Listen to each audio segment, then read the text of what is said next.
Todo esto significa que la cristiandad o las ideas religiosas dejan de tener peso.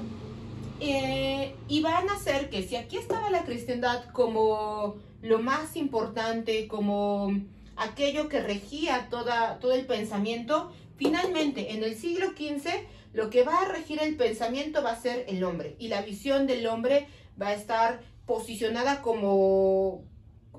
Es justamente esto, el renacer del hombre.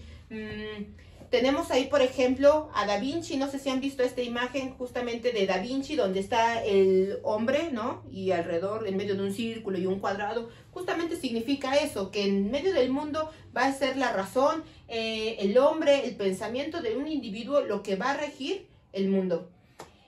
¿Qué tenemos para la literatura? Por ejemplo, tenemos a Dante Alighieri en Italia. Va a ser Dante Alighieri con la Divina Comedia. La Divina Comedia. En ella nos cuenta la historia de un hombre que va a rescatar a su amada ha muerto, y justamente Dante Alighieri va a hacer alusión al gran poeta Virgilio, porque Virgilio va a ser el que lo va a conducir a través de estos tres grandes momentos, ¿no? Que va a ser el infierno, el purgatorio y finalmente el paraíso. Virgilio va a ser su acompañante para rescatar a Beatriz. Muy bien.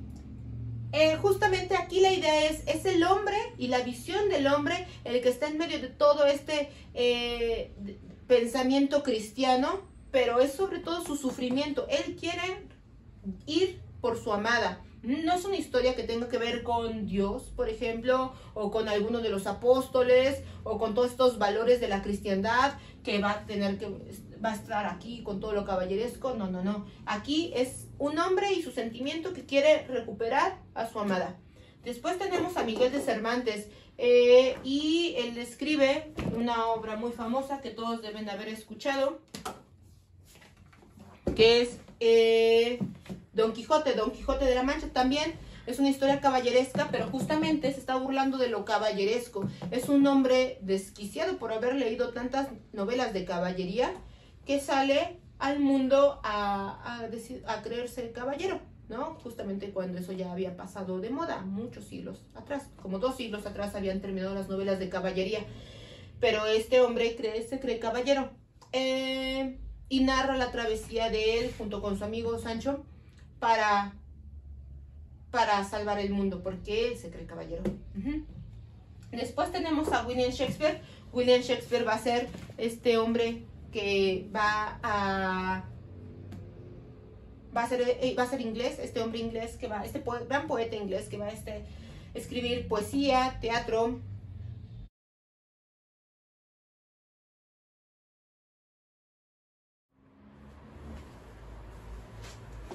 Muy bien, después en el siglo XVII vamos a tener el barroco. El barroco se va a caracterizar porque se siente un vacío conforme a lo espiritual. En la Edad Media fueron 10 siglos regidos por la cristiandad.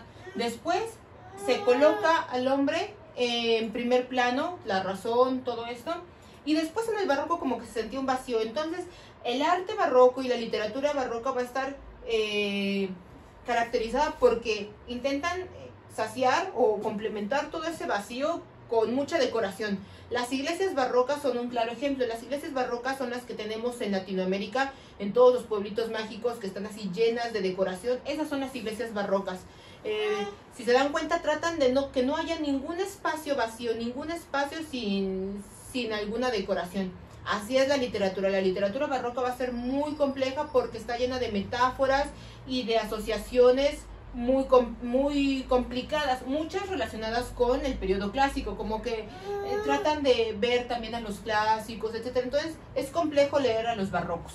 Después en el neoclásico va a estar invadido por el sentimiento de la ilustración. Recuerden que por aquí está la ilustración, cosa que ya vieron con mi Sandrita.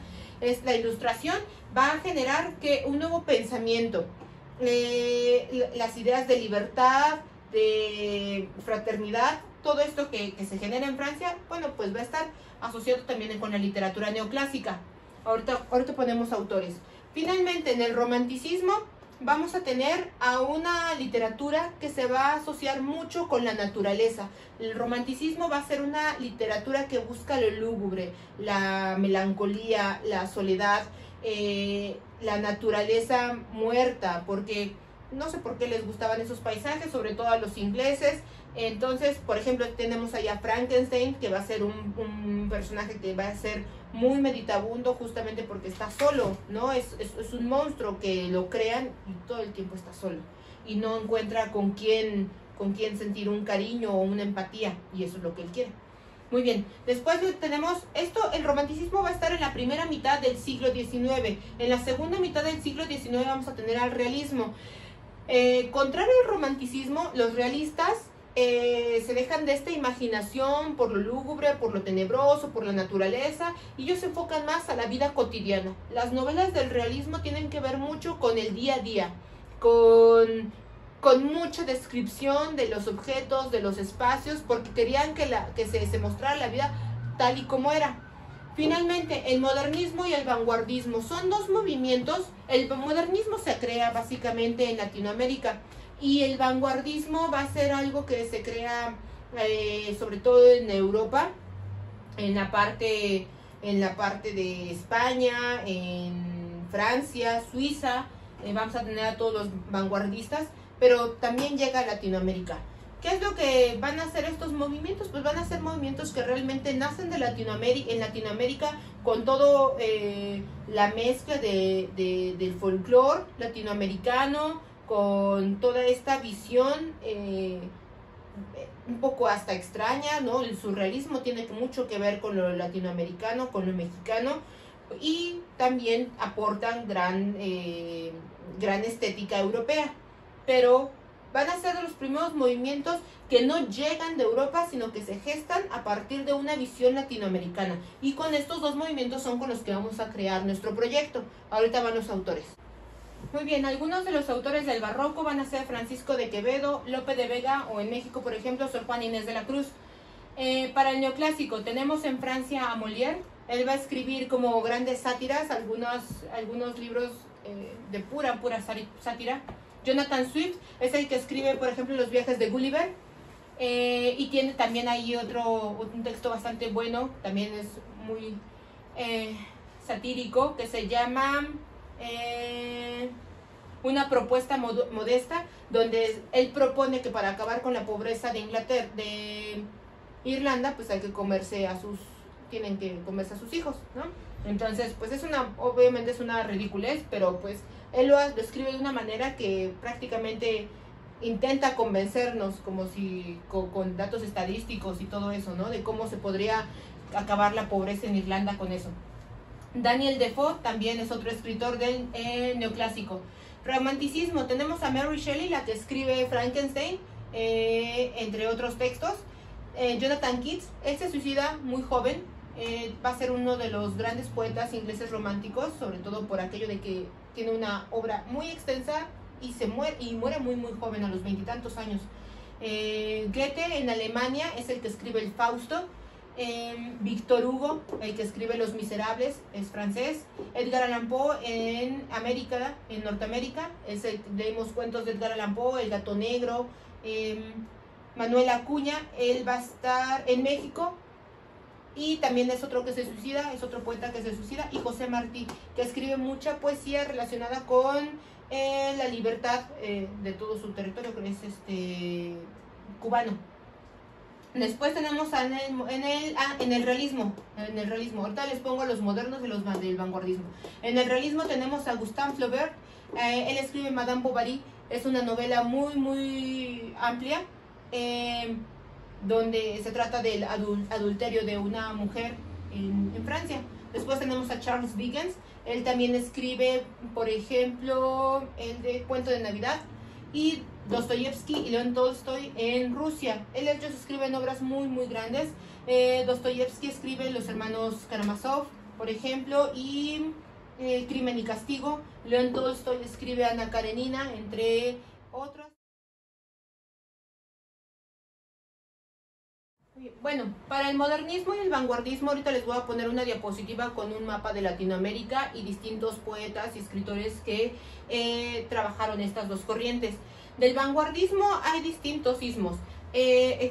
Empezaron primero con el expresionismo, después vino el futurismo, el dadaísmo, luego el surrealismo y finalmente el cubismo. De todos esos ismos, el que más tuvo fuerza en Latinoamérica fue el surrealismo, justamente porque se combina con toda esa imaginación de Latinoamérica, por ejemplo, todo lo que tiene que ver con la muerte en México y todo lo del 2 de noviembre, 1 de noviembre y 2 de noviembre, todo eso básicamente era una manifestación surrealista en la cual se basaron grandes pintores, autores, etc. Entonces, ahorita les pongo la diapositiva para estos dos y con eso concluimos esta línea del tiempo. Por favor, entonces, en su cuaderno van a hacer esta línea del tiempo y la van a ilustrar. No tienen que poner muchas ilustraciones, pero vamos, pueden investigar de algunos autores. Si alguno de sus libros les interesa, pueden poner el título, el dibujito del título, con la portada del libro, etcétera, o imprimir imágenes, imprimir fotografías de los autores, pero quiero esta línea de tiempo en sus cuadernos. Traten de ubicar los momentos y ubicar a los autores por el momento histórico en el que trabajaron.